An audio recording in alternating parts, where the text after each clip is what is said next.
Hello, I'm Matt Galloway, and this is The Current Podcast. A warning that in this next segment, we will be talking about explicit content, teens, and sex. I first heard about choking in 2019. I would say when TikTok first started to get going. It was very soon as I got into TikTok. It'll be a guy pointing at the ceiling, and then he'll edit in a text that says pretty much saying that girls like to be choked, or when they choke you, or when you choke them, their face when you choke them. Also, there would be a lot of girls in the comments being yeah, I love when that happens. I love when that happens. Or the choke me daddy trend was very it wasn't really a trend. It was just a term of phrase, I would say, a lot amongst young girls. When they would see a hot guy, they'd be oh my God, choke me daddy. And it's you're 13 years old. You're 13 years old and you're saying that. It's kind of bizarre. This teenager was also 13 when she first came across memes with the hashtag #ChokeMeDaddy on social media. She's now a senior in high school in Vancouver. We're not using her name because she worries that this could impact her finding a job or her safety at school. A heads up, there is explicit language in her next comment. The way guys describe sex with girls is very, degrading and very, it's almost we're not really human. We're kind of we have dehumanized in a way. We're not referred to as girls. It's kind of we're referred to as bitches or hoes or sluts even. And it's specifically with rough shit. I've heard some guys talking about slapping girls in the face. They'll slap them or they'll spit on them, and then they'll be they like that though. Researchers who track sexual behavior say what was once a niche practice has gone mainstream, and pop culture references to choking or sexual strangulation are popping up in the content that teenagers are consuming. Now, if it was a normal day, Maddie would have just taken off her hoodie. But since Nate choked her, Maddie woke up 3 hours early, applied more concealer than a burn victim, and tried her best to cover up. Spank me, pull my hair. Choke me, spank me, pull my hair. Choke me, spank me, pull my hair. I'm vanilla, baby. I'll choke you, but I ain't no killer, baby. From the hashtag #ChokeMeDaddy to TV shows like Euphoria and hit songs like Jack Harlow's Lovin' on Me, this normalization of choking in the sex lives of teenagers has researchers raising the alarm. Debbie Herbenek is a researcher and professor at the Indiana University School of Public Health and director of the Center for Sexual Health Promotion in Indiana. She's also the author of a new book, Yes, Your Kid, What Parents Need to Know About Today's Teens and Sex. Debbie, good morning. Good morning. Thanks for having me here. Thank you for being here. When we talk about rough sex and teens, and we just got a sense of that, what are we talking about exactly? The behavior that we're talking about most often is sexual choking, which is actually a form of strangulation, even though nearly everyone calls it choking. But it's a form of strangulation because it involves external pressure to the neck, using one or both hands, sometimes a forearm, sometimes an object like a belt or a cord or so on, to press or squeeze against the neck. So that reduces airflow and or blood flow to the brain. There are other behaviors too, though, that are part of rough sex. There's smothering. There is slapping of the face, slapping of the genitals, slapping of the breast or torso. There's name calling, which some people describe as at least as hurtful as some of the physical stuff because the names can be really degrading. So rough sex refers to a whole constellation of behaviors that over the past roughly 15 years have been considered more normalized and mainstream among young people. You did a survey of college students. What did you find? We found that around 80% of those with any kind of partner reported engaging in rough sex. 80%? 80% for some kind of rough sex, which is huge. And even more concerning to me is that about 2/3 of the women report having been choked or strangled during sexual activities. So far higher than we ever could have imagined for a behavior that a couple decades ago was probably something that only about 1% of people engaged in. Can I ask you about the title of your book, Yes, Your Kid? What does that phrase mean in the context of what you just said? Yeah, that phrase is a way to try to communicate to folks that we all need to be paying attention to this. For too long, when I would be doing, my research and talking with friends and colleagues and parents, and they would be concerned about the data that I was sharing, but they would so often say things like, yeah, I'm so lucky because, my kid, of course, is really just interested in sports, or that must be really hard for those other families. And no one seemed to really grasp that these trends were becoming so very prevalent that it wasn't necessarily enough, right? That your kid was involved in extracurriculars or, was somehow staying out of these things because whether or not they're doing them, they are most likely aware of them. Their friends are most likely talking about them. They're most certainly aware of rough sex and choking from, as you mentioned, popular songs, TikTok, various kinds of social media, TV shows. And so we need to be a part of the conversation with them and balance what they're seeing with more supportive, fact-based, compassionate information that expresses our care and concern and desire for them to be safe and to be safe with their friends and partners. What do you make of the fact that this is popping up in popular culture? Euphoria is an enormously popular television show. That tune by Jack Harlow is everywhere. It is. The Lovin' on Me song here in the U.S. was number one for 6 weeks this winter. And Euphoria was a hugely popular teen show. So where did it come from? Well, we don't know exactly. I suspect if any of us had been tracking it 15 to 20 years ago, we would have seen the primary media influence initially as being pornography. But those days are long gone. And even though it's still widely available in pornography, and there are, hundreds of thousands of videos online that show choking, again, it's in a pervasive media environment now. So, personally, I'm not a cultural scholar, but I can't help but notice that we have seen these rises in behaviors that overwhelmingly affect girls and women, much more so than men. They affect gender diverse kids too. But, they're really, really affecting girls and women being on the receiving end. And I can't help but notice that that's happening at a time when girls and women have made so many positive strides in education and jobs.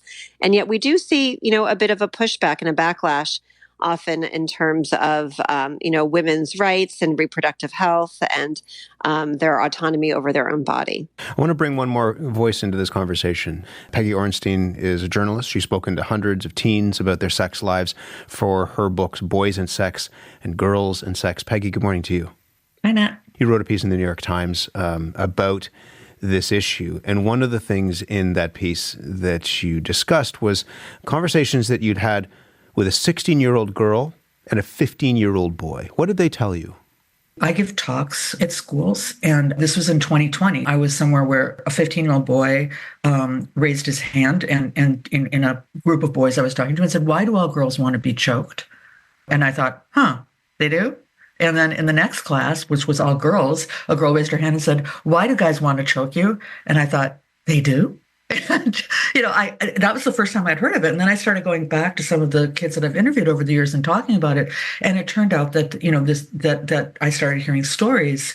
And I felt that at this point, it had gotten to a level that was so pervasive, so ubiquitous, both in pop culture and in young people's lives, that I could really make the case in a mainstream publication for saying, look, people, we got to talk about this. What do you think is going on?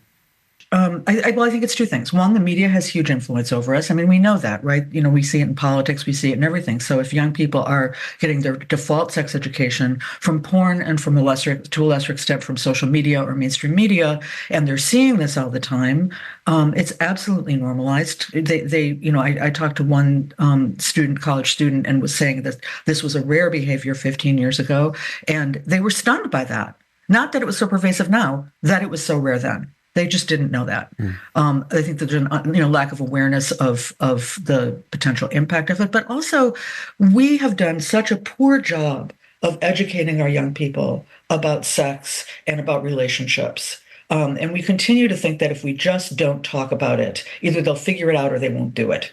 And instead, what we're doing is we are leaving them to be educated by the media, by both pornography and mainstream media, and the results are not great. So I want to hear one more time from the teenager in Vancouver. This is around the issue of expectations in sex. Have a listen.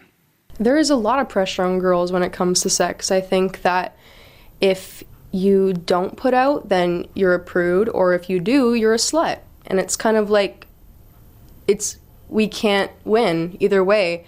And I think that with media, we're viewed as like objects, and it's kind of, the more you hear it, the more you like listen, and the more you consume it, the more it becomes real, and the more it becomes the norm. I think that a lot of guys don't necessarily want to do it, but I think that because of all the media we consume, I think that it's kind of this level of, oh, this is like manly of me to do this, or this is like cool. This is manly of me to do this. Peggy, what are you hearing from teenage boys and young men? That teenager is so wise, Matt. Yeah. She's amazing. She should be writing a book. Yeah, I mean, that, they don't, there's a tendency I've noticed that people want to say like boys bad, girls good. And it's much more complicated than that. And boys, of course, they're internalizing expectations. They don't necessarily want to be engaging this behavior. They might be mocked for not wanting to be called a simp or, or weak. And I just interviewed a boy the other day, actually, who was 20 years old, not particularly sexually experienced. We were talking about what he would do if he went into a new situation with somebody that he hoped would become a girlfriend. And he said, well, porn does set the expectation that you're supposed to be, the phrase he used was over the top and forceful. And he said, so he would go into that situation and choke and pull hair because he thinks that that's what girls expect, want, and like. Though then he paused and said, but I'm not really sure they do like that. Debbie, safe seems to be a key word here. When you contacted Peggy about your research, you said that this was life-saving information. What did you mean by that? It is. It's life-saving information because what many young people don't know is that sexual choking or strangulation can kill people. Now, are the deaths relatively rare? They are. But aside from the potential for deaths, there's the potential for all kinds of other things: brain injury, cardiac arrest, a stroke risk that can happen hours or days or weeks or months or even years later. So you can, do damage to the carotid arteries in the neck, for example. You wouldn't know it for a long time. So the literature in strangulation is vast. And is very clear that strangulation is related to both short-term and long-term effects. And many of them are described as silent or hidden because you don't know about these cumulative effects for a very long time. So, I've found that as a college professor, and when I go around and talk about my book or talk about my research, and I have the opportunity to talk with young people and I share our research on the health effects of sexual choking, that many of the young people, especially the young women, say, I had no idea. Everything I've heard about this is that it's safe. They often get the information through online articles or through TikTok or through their friends or partners, that as long as you just press the sides, that it's safe. It's not true. And so they say, I didn't know this. No one ever told me this. They are worried, but they're grateful to get the information. And most of them say, now that I know this, this is not something I'm going to keep doing.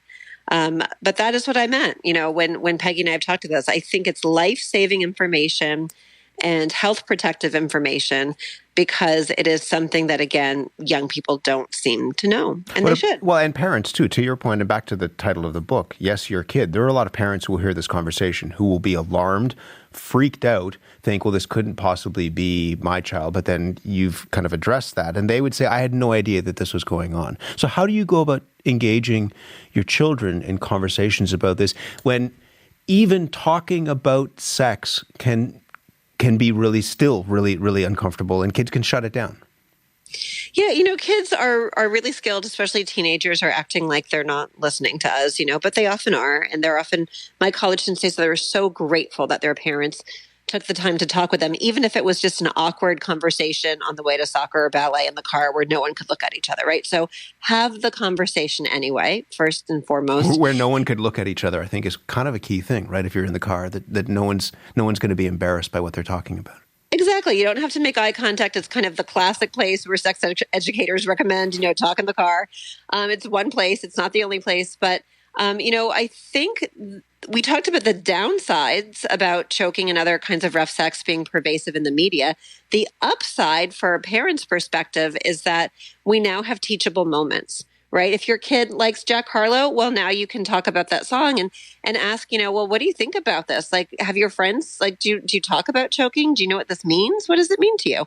If they watch Euphoria or The Idol, I mean, if you have any reason to believe they've watched pornography, or they're on TikTok, ask them if they've seen these things. The hashtag choke me daddy stuff is a real thing. We published a paper where we analyzed hundreds of social media memes all about choking that are hashtagged with choke me daddy. And just as that young woman said, it's often just a catchphrase that people say, and they'll post on the internet with a picture of a hot celebrity. It says hashtag choke me daddy. So you've got entree points where you can ask them, what they've heard. You can say, wow, I didn't know about this, but I just heard a radio program about this today. And I think we should talk about it. And so you ask what they've heard, but you also share what you think about it. You share fact-based information. I encourage parents to try, even if they're feeling really, really alarmed and panicked, understandably, try to, approach them in a caring, non-judgmental, non-shaming way. They're not bad kids, but they are a reflection and a product of this moment and this culture that we're living in right now that has really normalized this. And so we want to, we want to hear their perspectives. We want to share ours.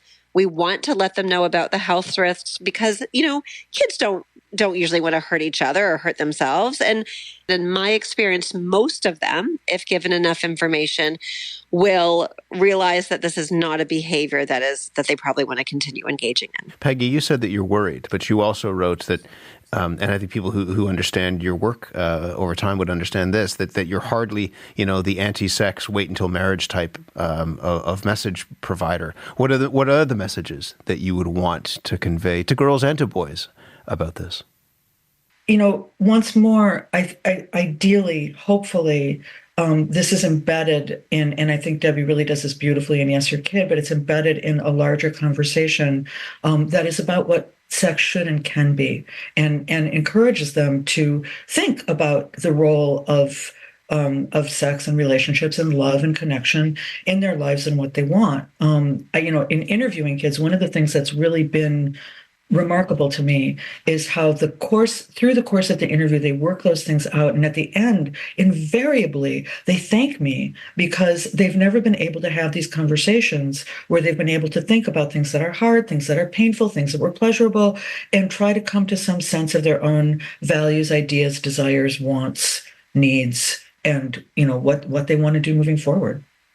I'm really glad to talk to you both about this. I think parents will be glad to have heard this conversation as well. Thank you very much. Thank you. Debbie Herbenik is a researcher and professor at the Indiana University School of Public Health, director of the Center for Sexual Health Promotion in Indiana, and Peggy Orenstein is the author of 2 books about teens and sex. Sarah Cran is an adjunct assistant professor in the Department of Psychology at the University of Windsor, also the principal researcher and co-creator of a workshop for teen girls. It's called Flip the Script. Sarah, hello to you. Hi, Matt. What do you make of what you've just heard? Yeah, I mean, I agree wholeheartedly with everything that Debbie and Peggy have just said. And, it's very alarming, of course, to hear the proliferation of rough sex behaviors and choking or sexual strangulation specifically. But what I really loved about what they both said was the idea of using this as a teachable moment. I think it creates an opportunity for us to do better for our youth. What do you hear from girls in particular about the expectations around dating and sex? We had some focus group studies with young girls, ages 14 to 17. And what we heard, which was not surprising, is that those relationships are really driven by the needs and the desires and the interests of boys. And that the girls that I spoke to really felt constrained and unable to voice their own values, their own desires. And this was in a sexual context, but this was also just in a basic, hey, I actually don't want to go see that movie. I'd rather go see this movie. They were fearful of using their voice because there were consequences to them. They were going to be seen as needy or too high maintenance or too difficult. And so they weren't worth dating. And as we know, dating relationships in high school carry a lot of social capital for girls. So it's it puts them in a really difficult position. And so the whole idea of flipping a script is you turn it around. What is flip the script in this context? So Flip the Script with EAAA is the full name. It's a sexual assault resistance education program that's been specifically designed for girls and young women. So there's 2 versions of this program. One is for university and college-aged women, and then we've just created a version for teen girls in high school. And the program empowers girls and women with knowledge, skills, and confidence to be able to effectively defend themselves if they are in a situation where somebody is trying to cause them harm. And it does this without putting restrictions on their lives, telling them that they shouldn't be at that party or they shouldn't be going out with that person. It allows them to live freely. And it also doesn't put the responsibility on them. So it gives them the space and the permission to live their lives without guilt, but with some increased awareness and a toolbox of strategies and skills that they can use if they are presented with a situation that is sexually coercive or is leading to a sexual assault. How do you approach topics like choking or what was defined earlier as rough sex with a teen? I mean, consent sounds like one of the things that is top of mind. Beyond that, what else is in that toolbox? So part of our program is 3 hours of physical and verbal self-defense. This is a modified version of Wendo Women's Self-Defense, which is a Canadian feminist self-defense program. And part of that training is how to effectively get out of chokeholds. So in that context, we're talking about choking within the program through the lens of sexual assault. What can you do if you find yourself being choked by someone and you are not okay with that? There's another section of our program which is focused on healthy relationships and healthy sexuality. And so we don't explicitly talk about rough sex or choking, but it does come up. Occasionally there are questions from girls, in which case our facilitators have been trained to provide fact-based information about the activity. So really highlighting, for example, the potential harm to your body through strangulation, having loss of blood flow to the brain. And that's not to scare young people, but it is to provide them with the reality of that particular sexual activity. And then we really would reinforce the message of our program, which is that girls know themselves best. Young people, should be able to trust their own instincts. Trust your gut. Yes, trust your gut, exactly. And make the choices that are best for you in a given situation. And we really are trying to empower girls and young women to trust their gut. These are often the first sexual experiences that teenagers are having. If we don't take the opportunity to seize on that teachable moment, what's at stake, do you think? Yeah, I mean, girls and women's lives, really. The reality of sexual strangulation is that there is the potential for loss of life. And I know that might seem, a little dramatic, but I think that's the reality of it.